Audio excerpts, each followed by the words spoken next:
Welcome back, everybody, to the ROI Online Podcast. And I'm excited to introduce you to someone who's a story brand agency. She's an exciting individual that I've gotten to know, and you need to meet her. Her name is Tina Smith. Her agency is Creative. She's out of Georgia. Tina, welcome to the ROI Online Podcast. I'm excited to be here, Steve. I'm just grateful that you put aside some time to connect. We want the folks that listen to this are story brand guides, they're entrepreneurs, they're business people. And, part of the intent of this podcast is to introduce them to people that I think they should know. And you're one of them. So I'm proud to do this. Tell us a little bit about your backstory, Tina. How did you come to be where you are now? I think totally by accident. It's sort of a planned accident, right? You get skills throughout your life, and then you end up using them in strange ways that you didn't imagine later in the future. So I was working in a corporate role, and I had HR, marketing, communications under my belt. And then I decided to go on a sabbatical. So I went to Europe. I biked across 7 countries for 2 months, and then I came back. And I said, I just decided that I wanted to start reconnecting with people that I knew and loved. And so had some lunches just to catch up. And at one of those, a vendor that I had used as an HR rep before came to the table and was like, hey, I've got this thing. I want to do it. Do you know anyone who can do it for me? And I was like, you know what? I'm not busy. I'll do it for you. And that was my first client. And they still work with us. So Awesome. So what happens on this bike ride? There, obviously, you you think a lot of things, and I'm relating because I would take these little jaunts on a motorcycle by myself, and I didn't have a radio. I just my mind Mhm. process, and I'm curious what was going through your mind at that time. The fun part about the way that I did this was I did it all by myself, push pedal bike. So we're not talking about motorcycle, although that would make me way cooler, I think. So I was biking, and it was 60 to, I think my biggest day was 130 miles. Wow. So there was a lot of physical exertion that was happening. And sometimes like it was just pain, you get hot spots as you stay in a certain position for so long over the course of it. But your body actually just is so give out by the end of the road that all you're left with is just your thoughts. And I didn't have music with me. I didn't have anything. So it was just me and the road. And sometimes it was pretty boring terrain. Just cow after cow after cow. And it was lovely in a lot of ways. So don't let me fool you by that. But there was a lot of thinking, and it was a lot of asking myself questions about where do I want to be next? There was a lot of spiritual things that were going on, addressing like, what have I done to get myself to this place today? And do I want to still be that whenever I'm finished with this? And I do think like when I got back, I came back home, and for probably about a month, I spent time reaching out to old acquaintances and friends, and spent some time apologizing for things that I wish I Wow. had done differently. Just trying to repair relationships, and and a lot of times they were like, you know what, I never even thought about that. But me, it was on my mind, Yeah. it was like Yeah. an undone thing. So I was able to tie off some loops there. What else did you learn about yourself during that time? I think that I can endure and do things by myself because at one point my phone got stolen in Belgium.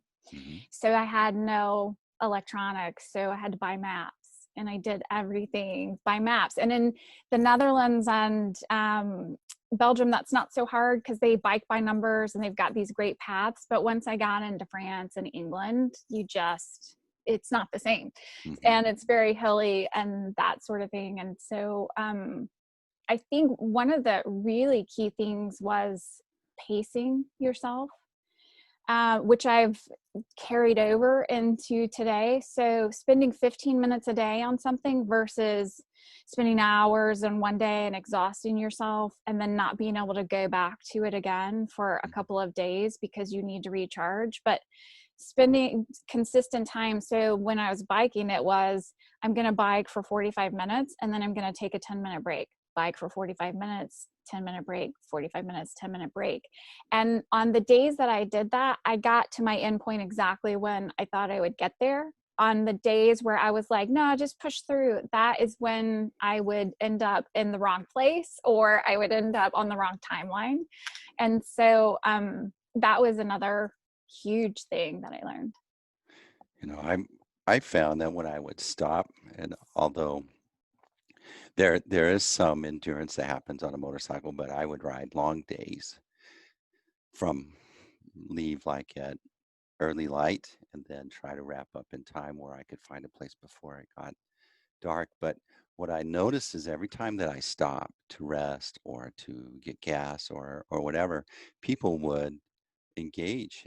And I ended up having this whole portfolio of really interesting short conversations that were fun. Did you experience something like that? Yes. And a lot of times, so there's a lot of biking that happens in Europe. Europeans do this all the time. I was by myself and I had like a tent and all my clothes on my bike. And so I got a lot of questions and comments from other cyclists over there about where I got my bike. And it was fun. It was more fun because a lot of times we didn't even speak the same language. So we used a lot of hand gestures to try to communicate. But they were impressed, with my bike and the full load that I was carrying. And they were asking things like, how long are you going? And then a lot of goodwill out there too, like, good luck if you need anything.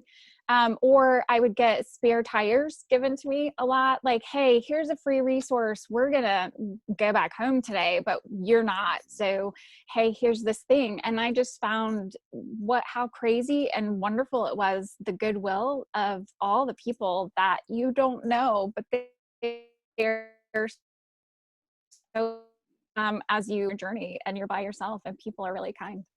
That was probably a concern of yours before you left. And people who loved you and cared about you were like going, I don't know if you should do that. You're going to be all by yourself. And so that works on you a little bit. Yeah. But you leaned into it and faced your fear. How did you talk about how your growth in that way of seeing yourself more resourceful, right? Yes, but I will say I'm kind of a daredevil. So when I decide to embark on something like this, I don't really get scared about it until I'm in it. So there were moments when I was like, and I had to wild camp a couple of days because I couldn't find a campsite or whatever. That was when it could get pretty hairy because you would hear things scrambling around outside your tent and you're like, is that a bear? What's happening? What, Right. am I safe? But realizing that, yeah, we have everything we need inside of us for the things that face us every day. Yeah, that's a great segue right there. When you talk about the feelings that you were feeling when you started creative, Yeah. relate it to what you were experiencing on that bike ride and walking into this new endeavor when you decided, hey, I'm going to start this business. Yeah. Again, I think it's no fear. I've just never had that bone in my body, which is good and not great at the Mm-hmm. same time, because that means I just go headlong Mm-hmm. without necessarily thinking through all the things. Mm-hmm. So I've made a million mistakes along the way. But approaching starting the business, it was sort of just like, this is happening. I feel really enthused about it. Let's do it. I can be a business owner. I know how to run a business. And then coming to the realization, months into it, when you've got your first client, things are looking great, but then what happens after that? And how do you make some real money off of it in order to support yourself like an adult. Right. And so, yeah, that's when it gets scary and you're going, wait a second, I have all the tools. I have an MBA. I have run different departments before. So why can I not make this business successful? What is wrong with me? I kept asking that question, which is a bad question to ask. You know, powerful questions get you to the right answer, but if you ask them the wrong way, you're going to get a bad answer. And so asking myself what's wrong with me was the wrong question. It wasn't what was wrong with me. It's how do I get to the future that I envision? That would have been the more powerful question, the right question to ask myself. But I spent a lot of time in some negative self-talk for sure, for the first couple of years, just saying, wow, you're really bad at business. I can't believe this. I can't believe you're not successful yet. And so that was hard. And also, you know, having an MBA, I went to Emory. I had a lot of compatriots that were high and powerful executives, CEOs of companies, CFOs of banks, you know, and there was the constant question of, so have you made $1 million yet? And I definitely started to withdraw from that group of friends because I was embarrassed to say, nope, not even close, not even close to $1 million, not even close to what I used to make at corporate. So that was a really hard time for a little bit. So it's interesting, you know, I believe that the entrepreneurs and small business owners are the invisible heroes of the American economy. They're like you. They start a business anyway, knowing that they don't have all of the boxes. They can't check all the boxes. They can do some of them.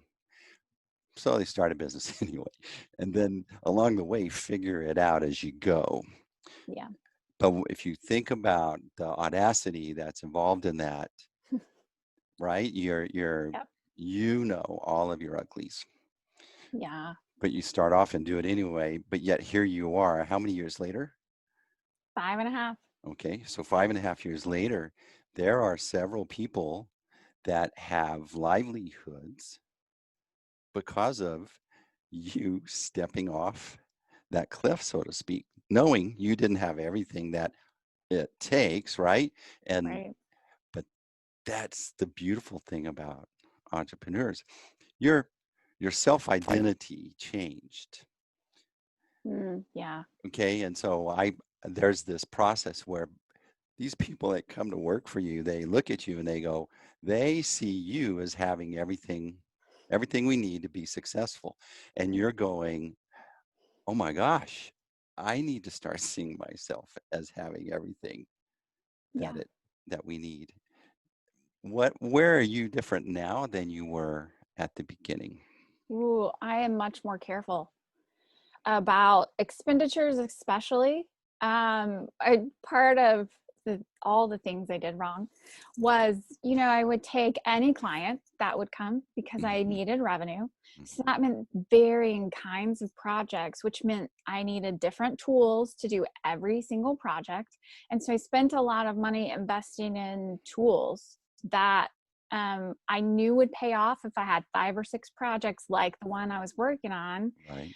But then I never captured more than 2, you know, for each of those. So because I wasn't focused on what we were providing, then I spent a lot making us it was very difficult to be profitable because I was spending so much on tools and resources that never paid off in the end.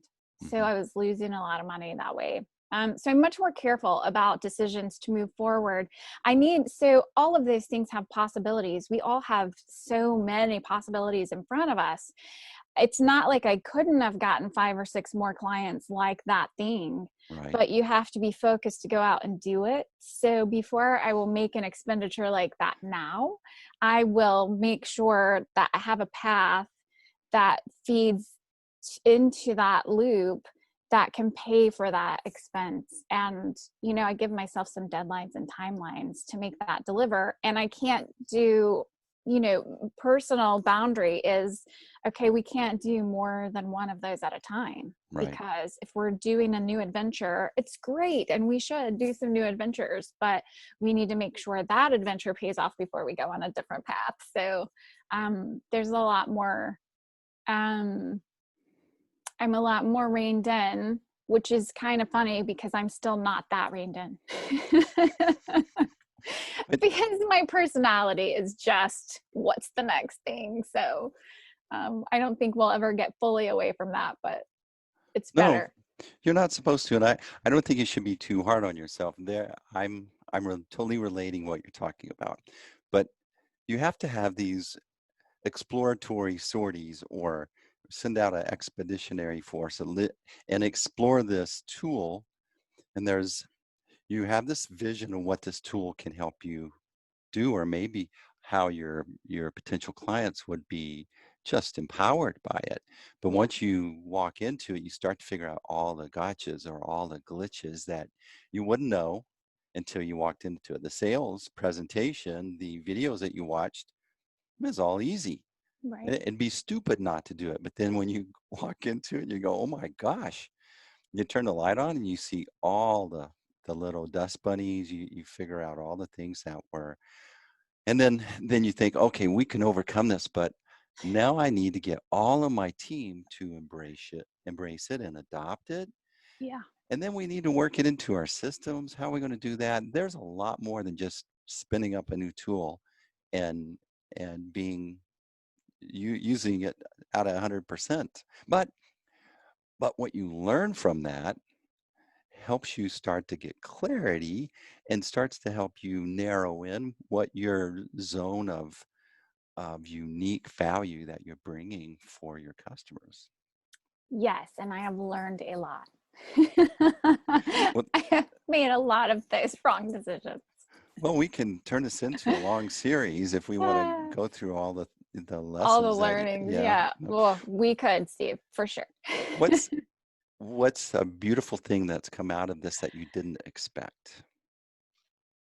Out of starting this business, Hmm. yeah. So I had a conversation just yesterday and I thought to myself, this is why I started doing this, because we set up a landing page and we did it really fast because we had some fast turnaround for a brand new prospect. And she called me yesterday and she goes, we had the most traffic, the highest conversions, the this, and she started and how she is not looking for the bazillion dollars, that she's just looking to make this financially comfortable for her so that she can turn it over to other people. And so we started talking about this and I was like, yes. And there's joy in that journey for me, Hmm. watching someone else go, oh my gosh, we just needed this one thing and look how successful it can be. But we were stuck.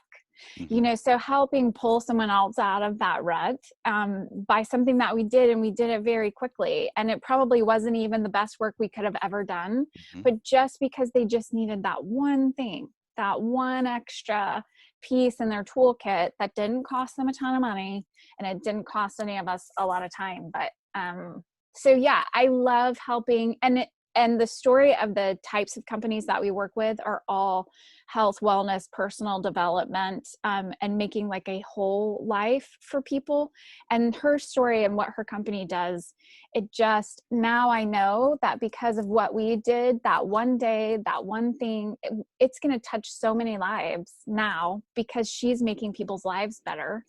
And so that gives me a lot of joy in what we can deliver for people. I love that. I see that too. We can miss, we being you and me, we can miss the higher value that we're offering to someone. Think of this person that you're talking about. She's feels vulnerable. Mm-hmm. She feels frustrated, and she just needed someone that she could trust to take what they knew. And if you were in her position, what would you do? And you did that real quickly. Right. And how empowering, how exciting, how much energy it gave her. That's crazy, just on a little thing. right? So I think that sometimes we can miss that if we're trying to compare ourselves to the millionaires or those, right? Yes. I see also that we love to work with companies that are changing the world for a lot of people. And we get to share in that positivity that we're helping propel. Yeah.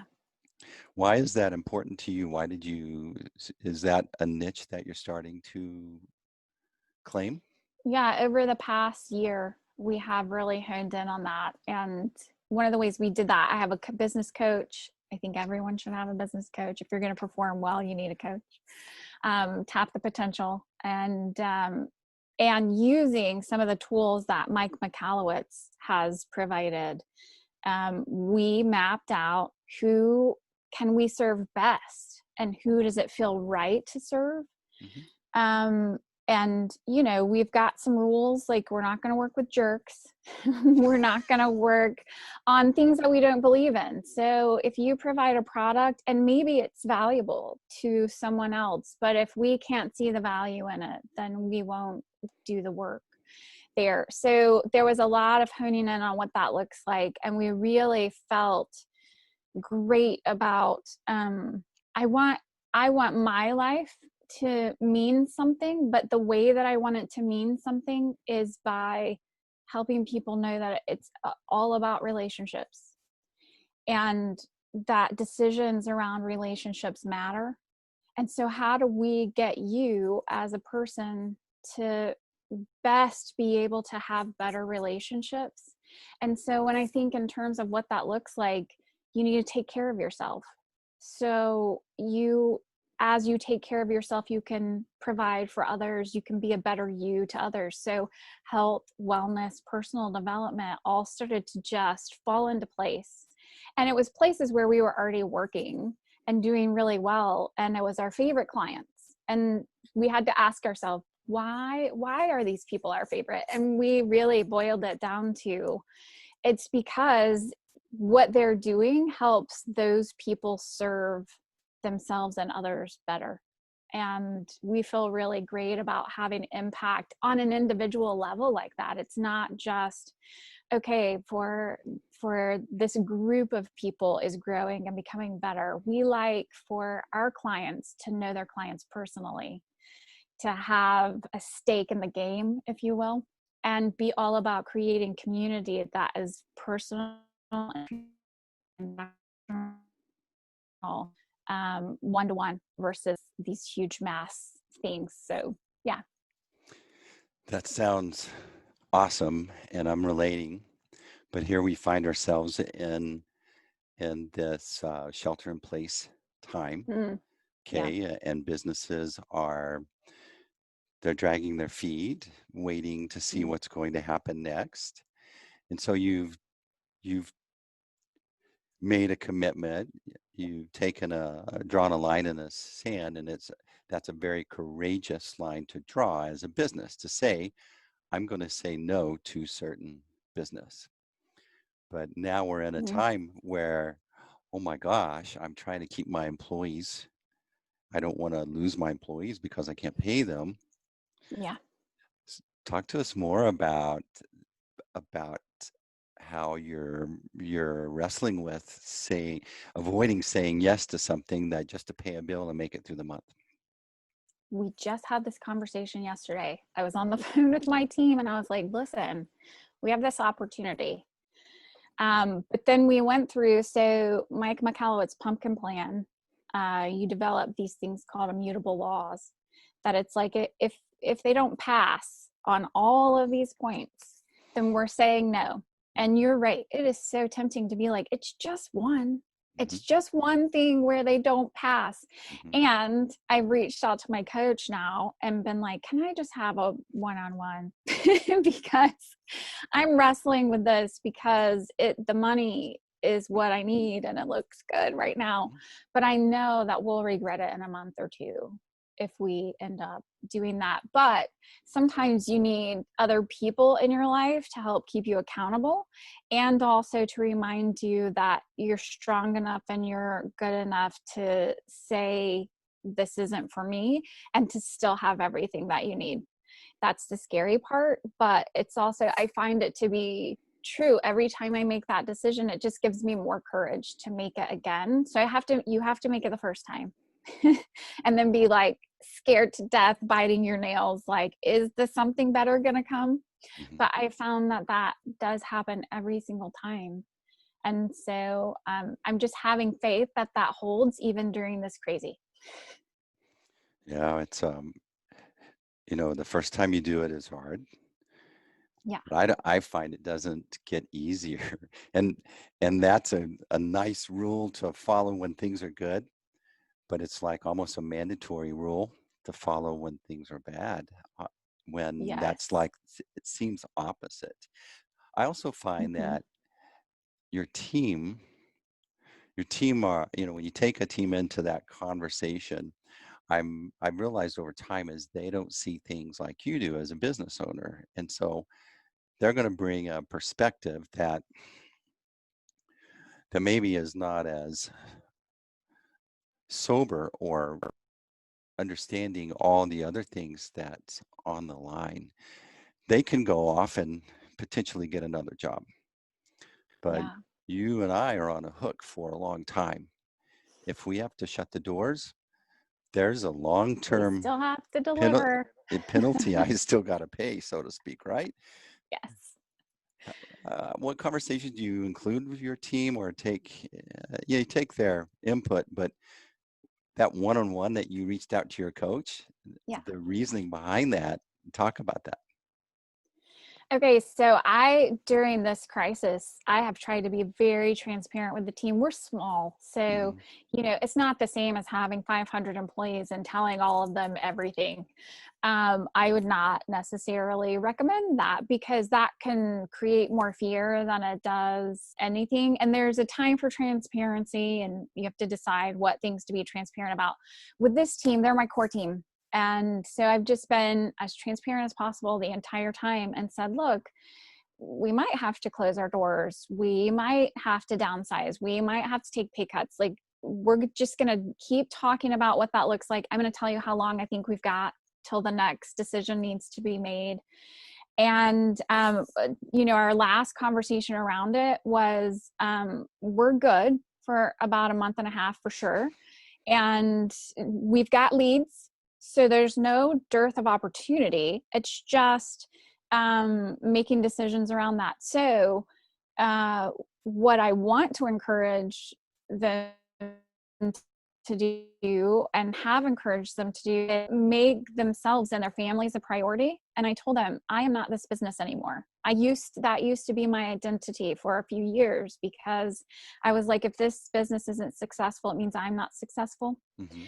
But I don't feel that way anymore. And the coaching has definitely moved me into that role. So if I have to shut these doors, I will do it. I'll do it with grace, and I'll accept it, because that's what is on my plate for the day. And I'll have everything I need to be able to accept that and move in a different direction. That's what will happen. I will be sad. I will cry, Mhm. but it's not going to end me as a human being. So from their perspective, I want them to take care of themselves and their family. And if that means they need to abandon ship when the getting's good, if there's an opportunity for them to do that, I want them to know that that's going to be okay. We will not lose relationship over that. And that they don't need to give their life for this company, because I'm not going to. So we had some good conversation about that. And I think they felt a sense of relief around it as well, even though they're still all like, you're doing everything you can to keep this business going. We're going to do it too. And we're still sticking together. But it just made it feel a sense of relief that we'll all be okay. And then, but the reason that I reach out to the coach is I do still feel that sense of I'm providing for people. I'm providing for other human beings. And if I Totally. say no, that means that I might have to say, I can't provide for you anymore, Because what if the opportunity doesn't come? Because we're in this really weird situation where all things don't hold to be true anymore. So we're learning like what is real and what does hold to be true. I hope that making that kind of a decision does give me other opportunities. Will it do it fast enough?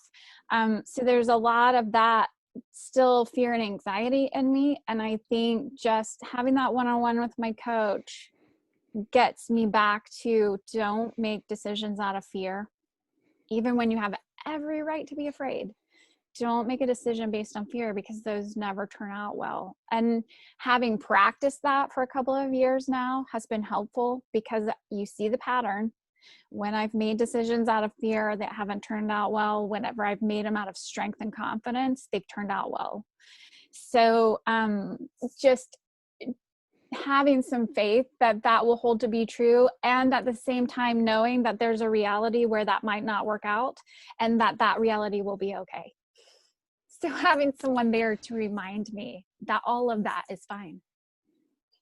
So you have a business coach. Yeah, Do you have other peers that you lean on? I do. So I have a business coach, and part of that, we do group coaching as well. So it's helpful, and they're not in our industry. So it's helpful that I get perspective from other business owners who are kind of at my same level. We're going through the same things at the same time, but they bring a lot of different perspective to the table because they're in a different industry or a different kind of business.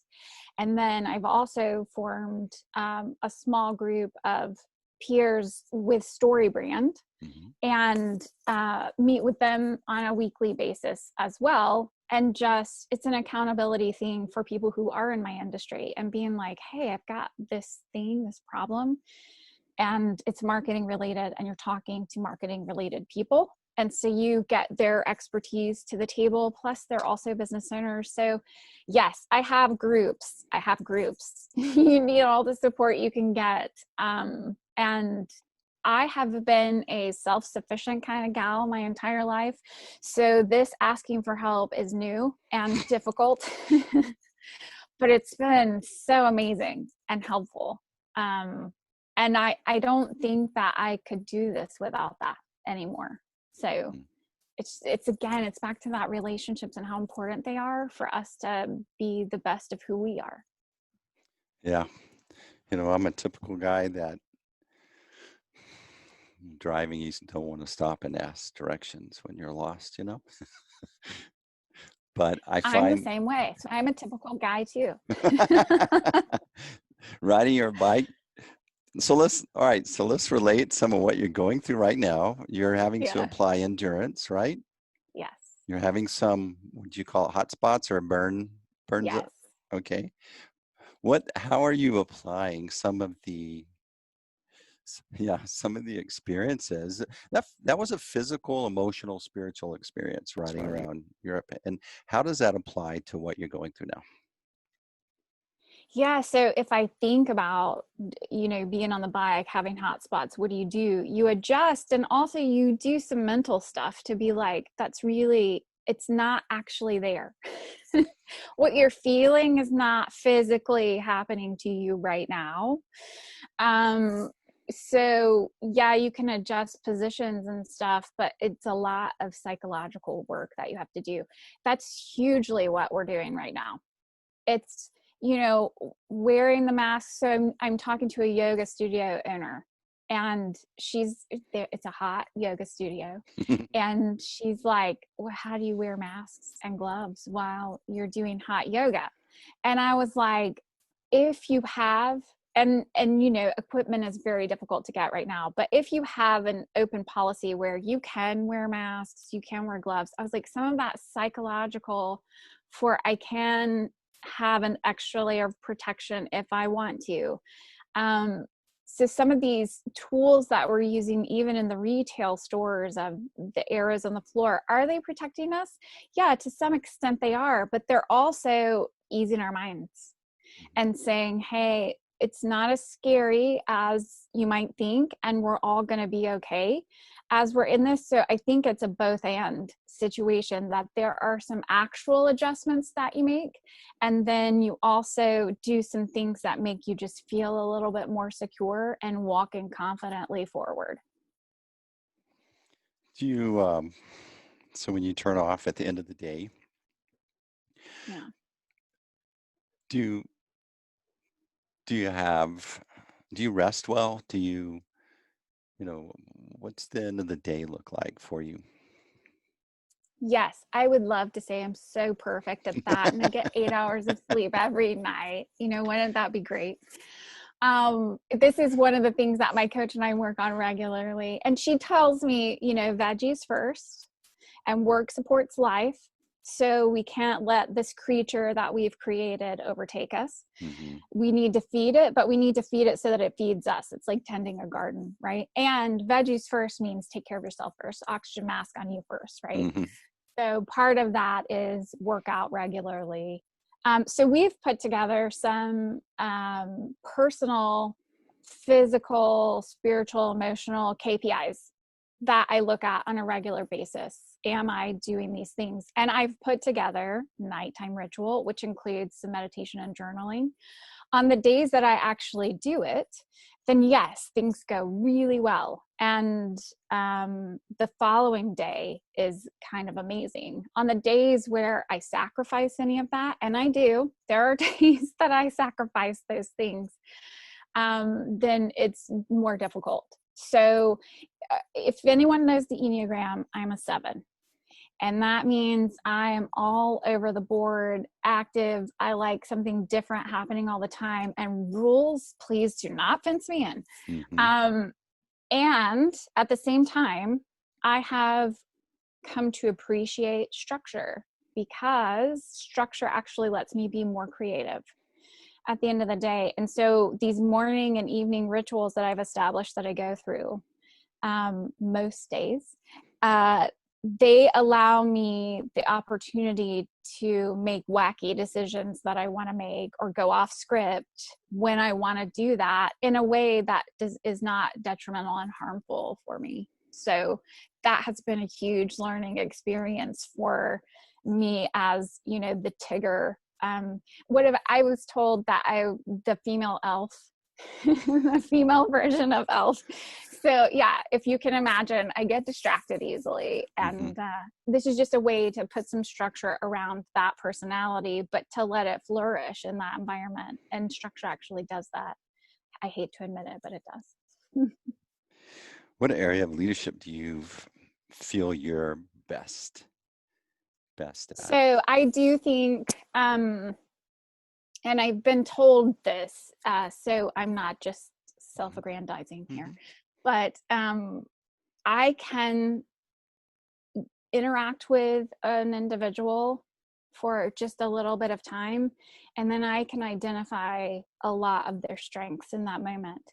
And the way that I craft some language around that is very empowering. So I think that I see strengths that people don't see in themselves, and I see how puzzles can fit together. So especially in groups of people, I'm like, if we just tweak you this way, you're going to be so much more powerful and drive this entire group forward. And if we don't, we're just missing out on all that you have to offer, all of your potential.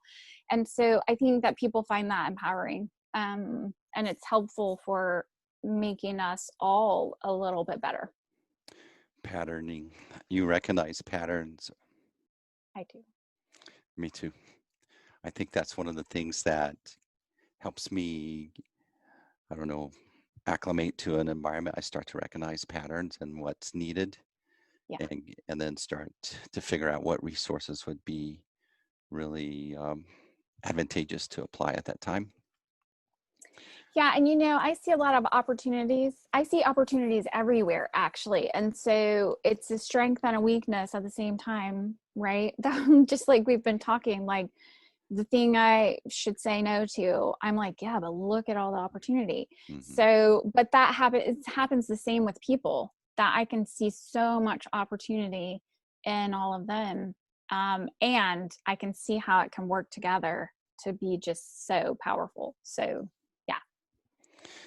So a lot of the folks that are listening, you know, a business will go through stages, the beginning, kind of the fun, then you get in the rough waters as you start to scale.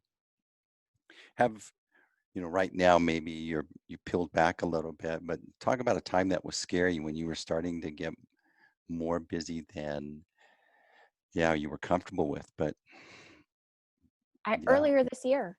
yeah. Well, so maybe it was kind of last year. I hired another person.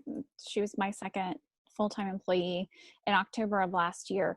We were at a point where we were growing so fast that I could not deliver on everything that we were pulling in the pipeline. And so sorry about that, just lost something off the table. We were at a point where if I did not get help in the door, we weren't going to be able to deliver. And if I did, that was scary financially. And so, but we made the decision and we pulled the trigger on it. And it's been wonderful and still scary. Mm-hmm. So we're at that interesting point. Sir Stephen Wilkinson talks about this a lot. He's an expert on mergers and acquisitions and stages of company life cycles. Mm-hmm. And he talks about these points where you get to where you're growing, which is the scariest for any investor. Like they will not want to invest with you whenever you're at that break point, which is where we were. Because you are growing faster than your revenue will grow. And so trying to wait for that to catch up. Do you have enough cash reserves to do that? And if you start looking for an investor at that point, no one's going to invest in you. So yeah, we were there in October. It's like surfing. I'm not a surfer. I'm in Texas, so I've never surfed, but I've seen it on TV, right? But yeah.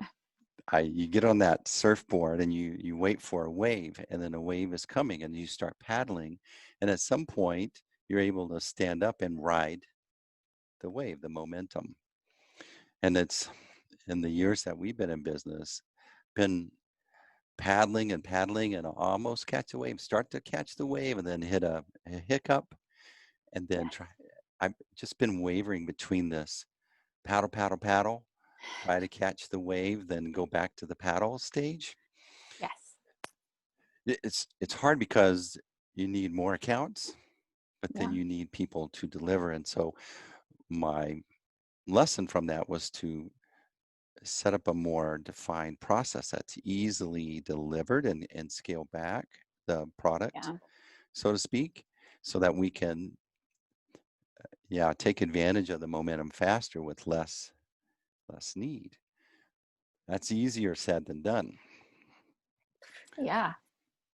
So part of you drawing a line in the sand is a big part of that process, because you're saying no to things that would take more energy to deliver, and you could do it, but if it's a one-off or you just do 2 or 3, all the investment of energy to just do that one carve out, if you will, doesn't help you add to or build the system that you're really wanting to build that's in your little zone of expertise.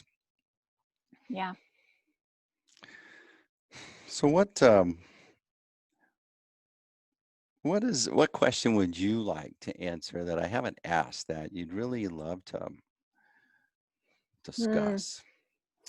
You know, we're in such a weird moment right now, and we're all a little bit unsure of what happens next. But I will tell you that you can hear my cat in the background. We're in a cat moment. Listen, we're all working from home. So one of the things that has been interesting is everyone's trying to quote unquote pivot to what's the new normal, what's the now normal, like whatever. We've come up with a lot of different concepts around it, and everyone's like, hustle, hustle, hustle. I feel almost like the message that we keep hearing is very Gary Vee, and that we're all trying to just like work harder and we'll figure it out. Like, just work harder, put out a bunch of content, figure it out. And for me, I think that is a way. Listen, some people are going to do that and they're going to be successful with it and it's going to work. For me, because I do this quiet time every day, and part of that is, making sure that I'm staying on my course for my life and my business.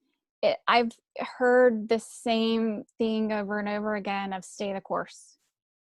So my internals are saying there's no pivot right now. There's no pivot and there's no extra exertion. This is a moment of rest, breathing, and continuing to move forward.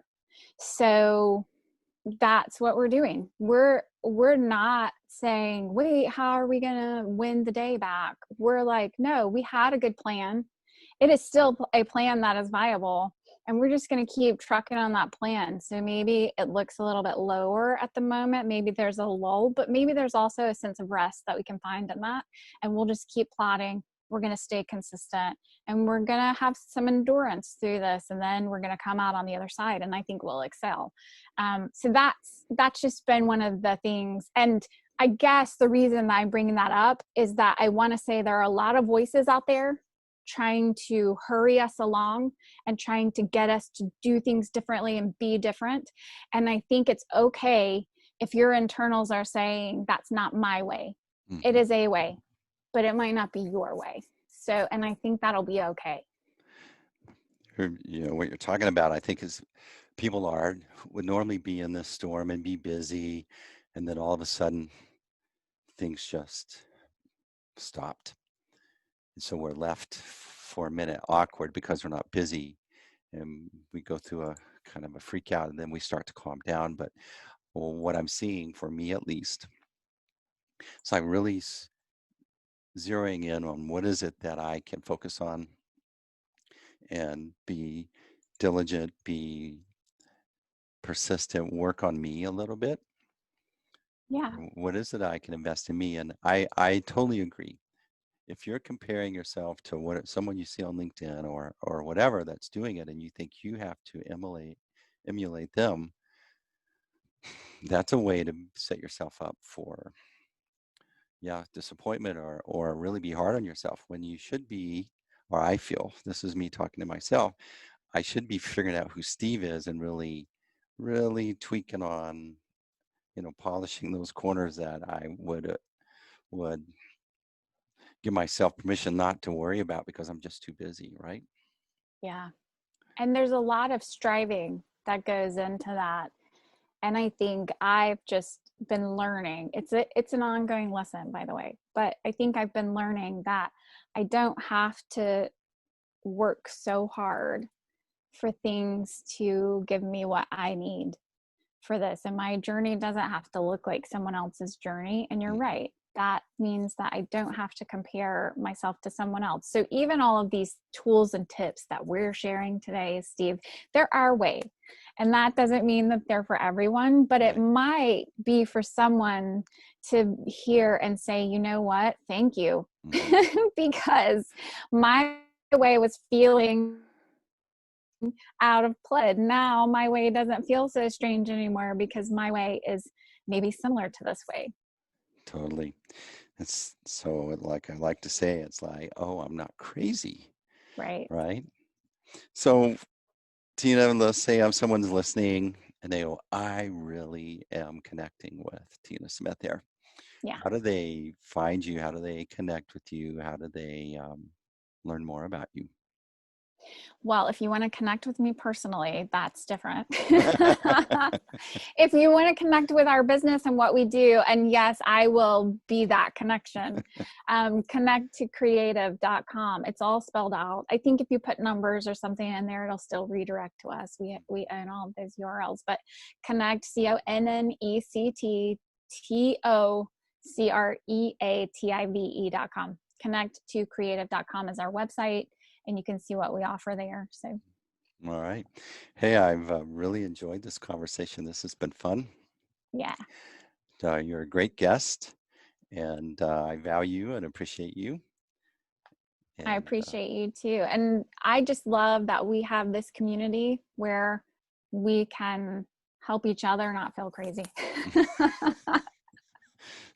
I'm not crazy club.